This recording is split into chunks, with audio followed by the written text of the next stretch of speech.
dance for two. Welcome to Sensible Secondhand Reviews, the series where we look at practical and sensible cars that you could buy for a budget of between £1,000 and £5,000, or at least normally it's between £1,000 and £5,000. This is a 2023 Kia Picanto 1 litre T-GDi GT Line S. But is it any good? Should you care? Let's find out, shall we?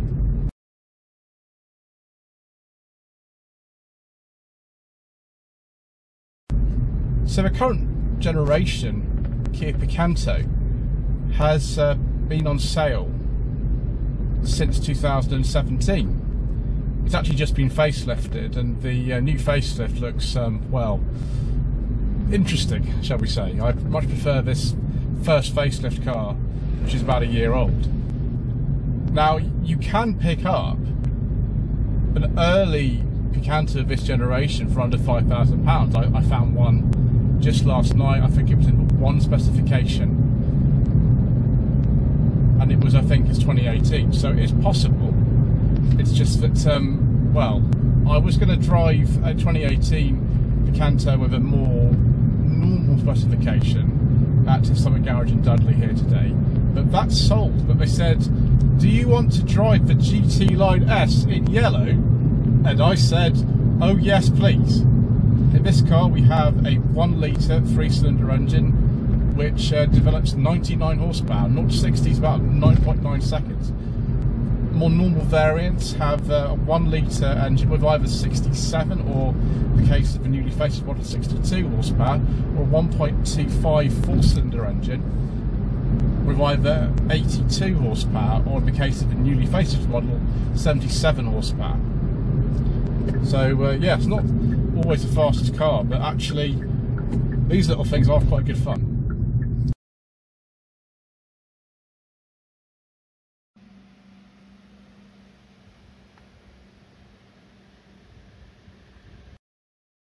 So this first left of 2023 GT Line S does look very nice.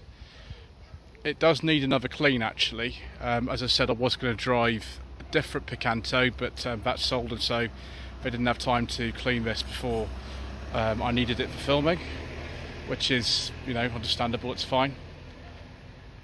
This one has done less than 7,000 miles, so it's practically a brand new car, and of course with these Kias, you get a 7-year warranty, so we've still got about 6 years left on this, and I think 100,000 miles actually, which is fine. So yes, reversing camera and parking sensors, which is good. Also we've got this, I think, unique rear bumper to the GT Line S models. The front bumper certainly is unique, I think also to the X line. It looks a lot better than the normal ones of these do. Boot on this is about 255 litres, which is very slightly bigger than the Volkswagen Up or Seat Mii or Skoda Citigo. Now you can, I think, perhaps raise this floor, but maybe you don't want to because of the nature of it. This car's just got the inflation kit in here. I would want a spare wheel if I could get one. So yeah, you know, for the size of the car, this is quite a standard sort of boot size actually. Let's make sure I shut that. I think it looks good with the chrome door handles. My friend Mr. Quirk from the Planet Auto channel doesn't like the chrome door handles on these, but I think it looks alright actually. So yeah, we can see the front bumper that's unique to these sort of X line or the GT Line S with these little fog lights and things. I think it looks good. I'm not too keen on this new facelift that they've done on the car particularly. Maybe it'll grow on me, but I prefer the look of these, you know, now earlier cars. Let's take a seat in the back and see how much room there is in here. It looks like it might be quite good because the car's quite tall. Very dark in here though, with this sort of privacy glass. Electric rear windows. You've got red stitching in here, a bit like the old MG3s used to be. Yeah, it's all right here actually. That's pretty good. It's quite comfortable actually, because your knees are quite high off the floor. I'm only 5'11", so I'm not the tallest person, but Yeah, that's pretty good. There's no rear armrest in here, and this is what Mercedes used to call Artico leather rather than real leather, but you wouldn't expect real leather in a car like this, would you, these days? Yeah, it's pretty surprising, actually. Doors hard plastic, but this is a city car, like they're all like that.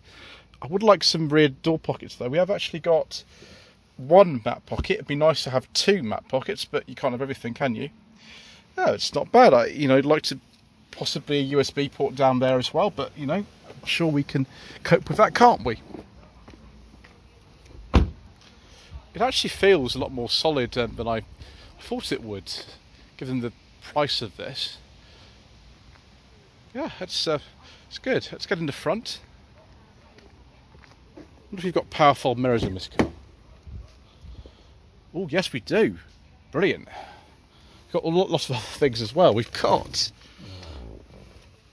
cruise control, we've got heated steering wheel, we've got heated seats, we've got climate control, reversing camera, parking sensors, keyless entry, with a stop start, automatic lights. I think it might not have automatic wipers though, because it didn't say automatic on it, but possibly.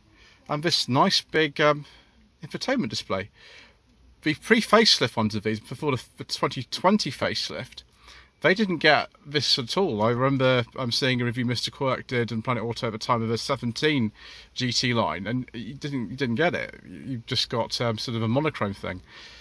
So we press the button here to turn this on, and we see this big old thing here. That is, I think, an 8-inch screen, and that looks good. We've got Android Auto, Apple CarPlay, of course. Let's have a look at the map and see where we are. Yes, we're at Himley Park in Dudley. Very good. Then we go to Setup. And phone connection. Now, is that the thing for Android Apple CarPlay, or is this something else? Phone connections. No, that's just for the Bluetooth. Right, can we just go back easily and be able to fiddle around like mad? There's no back button. That's annoying for you, isn't it? That is annoying. What is Kia Connect? Is that Android Auto and Apple CarPlay? No, that isn't. So how do you get to Android Auto and Apple CarPlay then? Do you have to do sort of media or something? Is that what you got to do? Oh, there we go. Yeah, it is there. Good. All sounds of nature. I always enjoy sounds of nature views. Have you got lively forest? I should have turned up quite high to hear lively forest. What about? Oh, that's it. Car motion waves whilst you're in a traffic jam. We've got rainy day. Yep. Open air cafe. That's quite noisy. You even get people breaking bits of cutlery in open air cafe. Warm fireplace. It sounds like your car's on fire. So maybe that's not the best one. And Snowy Village, people have snowball fights at this, don't they? Yeah, snowball fights and crunching footsteps. And lively forest. Excellent. I love fiddling with that sort of thing on Kias for some reason. Let's just turn that off. Right, let's have a look at this system here. I'm just going to pause a second whilst I close the door and just make sure I can scroll through these properly. So, average fuel economy. Obviously someone's been gunning it, hasn't they, in this car like this. Just turn the fan down a little bit.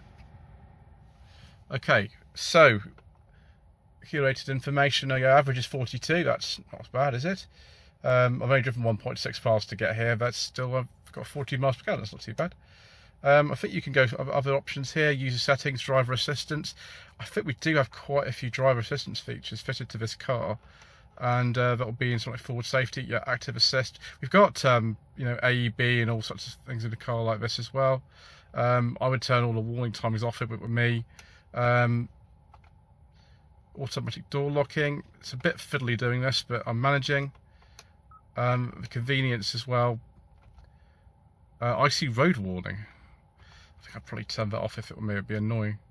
So yeah, we've got a few bits in there. Would you have anything else in this setup sort of here of the car, or is it just sort of things you can't sort of really do? No, it's just stuff in there. Okay, that's fine.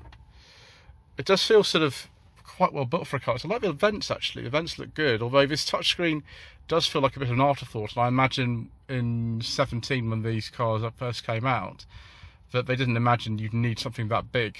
But obviously tastes change. I like this red stitching again on the steering wheel. Obviously I like red seatbelts like an MG Metro, but you can't have everything. I will have to open the door to show you some of the extra bits on this GT Line S spec car. like just underneath where all the switches are, things like the electric windows and the electric mirrors. You can see that sort of extra trim there, which is nice. Normal 5-speed manual, which is brilliant. This car actually only has 4 seats in it. The facelifted car with the GT Line S, you can get 5 seats. A lot of the Picantos are 4 seats in this country for some reason. Yeah, so you've got a 12-volt socket down there as well as the USB port that I'm charging my MiFi with. One really weird thing, if I just move the MiFi kind of there, you can... No, we'll just put it there for a second. On this wireless charger thing, it's trying to charge that, but it's not going to work with that. You can actually see with his cup holders, you can actually move them out of the way and they spring back. It's quite difficult to show this, but let's try this again. So there we go. You can see that, and I'm moving it like that. That's better, isn't it? There are the controls for the heated seats and heated steering wheel, which you don't need today because it's for summer. Normal handbrake, little compartment for putting things in down there as well. Door bins seem like a reasonable size. What if my secret mission documents are going in the glove box? I feel that they might not. There we go. You can actually see there that the Picanto is known in Kia as the Kia Morning. Why on earth you want to call it the Kia Morning, I don't know. Right, let's just see if these will fit this way round. I'm not hopeful about this, but, you know, no. No. What a shame. Dashboard is hard plastic, but you'd expect that for a car of this class. They're all like that. Got tyre pressure monitoring down there as well.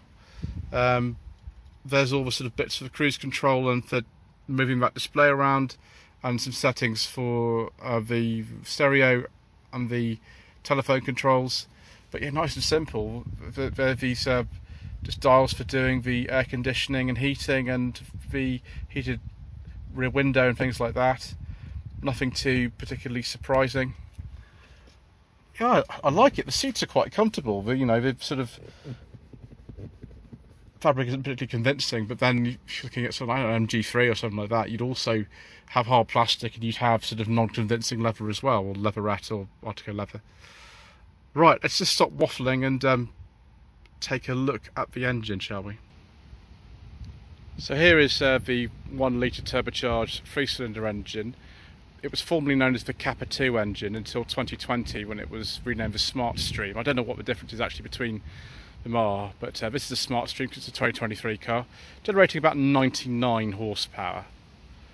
It's quite cramped in here, as you can imagine, but like, you know, most modern cars are like this. One thing that this has over something like a Volkswagen Up GTi is that it's not a wet belt engine, it's a chain engine. In fact, all the engines in this car are chain driven.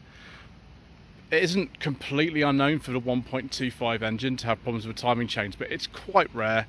Generally, these are very, very good units indeed. And yeah, I mean, I would certainly pick one of these over, I don't know, a Stellantis or Volkswagen or Ford 1 litre 3-cylinder, but it seems to be a bit more dependable. Right, well, let's go for another drive, shall we? Because I'm enjoying this car so far.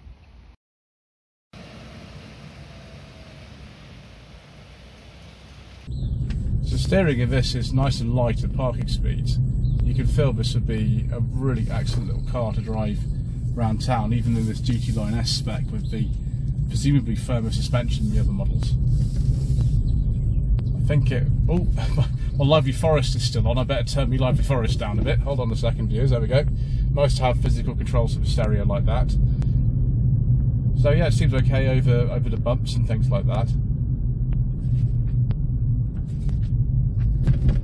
Although, you know, you'd want to get this on some fast roads, wouldn't you, to have some fun. I think the chassis on this is pretty good. I've driven the previous generation Hyundai i20, which superficially feels quite similar to this to drive, although the only versions I've driven of that have been less powerful than this.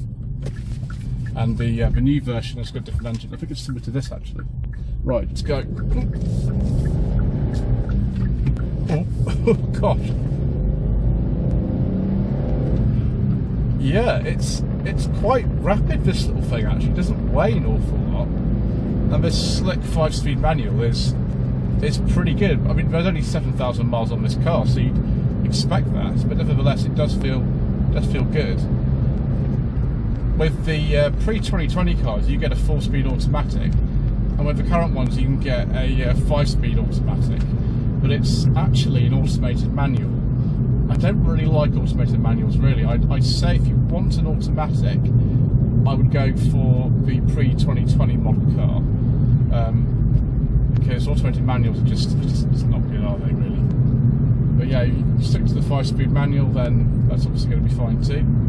Yeah, there is a bit more weight to the steering now. It's weighted up nicely. I like this leather trimmed wheel with the red stitching on it. That's very sporty and exciting. Yeah, ride's not too bad actually. I think Kia have engineered this car quite well to be not completely uncomfortable in the city, but also on a faster road, to have some decent sort of feedback from an electric power steering system. Although it might be artificial, I don't know how that actually works, but I really enjoyed this. I've enjoyed this even more than I expected, and I've seen Mr. Quirt from Planet Auto drive these really, really hard, because that's just what he does. And I imagine that he was having even more fun than me on my brief little and moderate test drive around the streets of Dudley.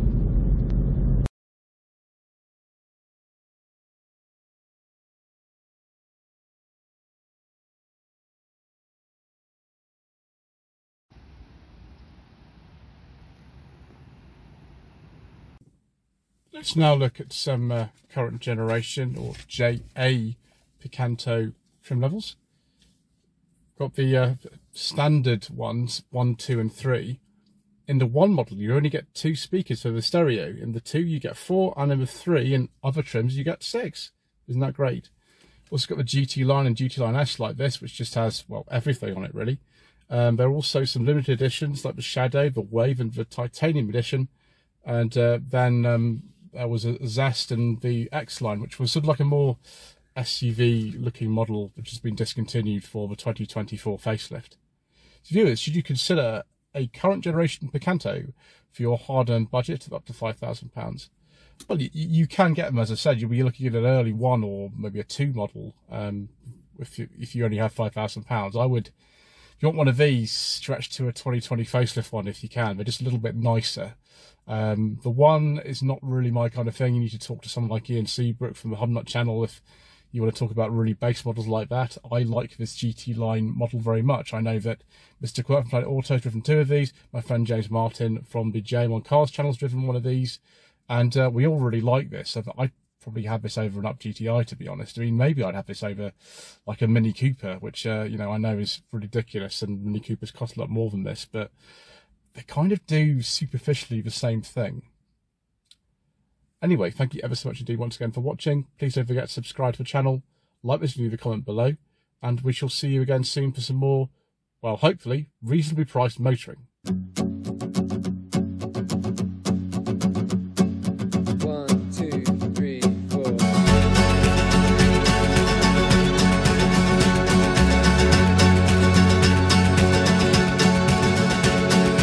Every blue day, every day with blue skies.